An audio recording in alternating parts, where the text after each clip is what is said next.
Hello বন্ধুরা, ভালো খাবারের গল্পে তোমাদের স্বাগত। আজকে আমি একটা এমনি সিম্পল একটা রান্না দেখাবো। এটা আমি রান্না করছি, তো ভাবলাম তোমাদের সঙ্গে শেয়ার করি।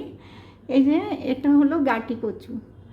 এটাকে আমি সেদ্ধ করে নিয়েছি, এই যে নরম করে, এই যে। আর এখানে মাছ ভেজে নিয়েছি। তো এটাকে রান্না করব, আমি তোমাদেরকে প্রসেসিংটা দেখাবো। আর একটু ধনেপাতা কাঁচা লঙ্কা নিয়ে নিয়েছি। এই যে এটা রান্না করার জন্য কড়াইতে তেল নিয়ে নিয়েছি, সর্ষের তেল। এবার আমি একটু মেথি ফোড়ন দিয়ে দিয়েছি। এবার আমি গাটি কচুটা দিয়ে দিচ্ছি।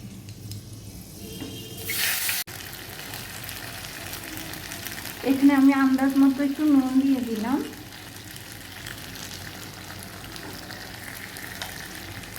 একটু লঙ্কার গুঁড়ো,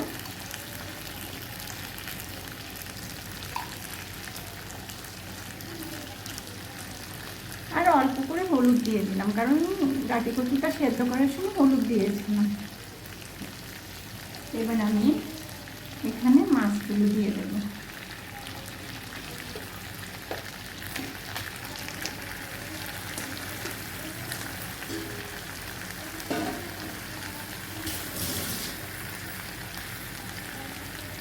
দিয়ে এটাকে আস্তে করে একটু নেড়ে দেবো।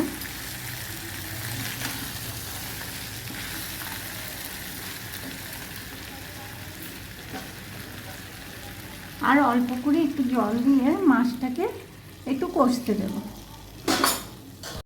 এই যে আমার এটা কষে গেছে। এবার আমি যেটুকু ঝোল দেব আন্দাজ মতো দিয়ে দিচ্ছি। এই যে আমার তরকারিটা হয়ে গেছে। এবার আমি একটু কাঁচা লঙ্কা আর ধনে পাতা দেব।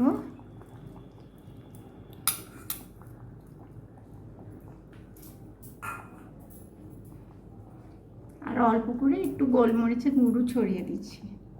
এবার আমি এটাকে একটু নেড়ে নামিয়ে নেব।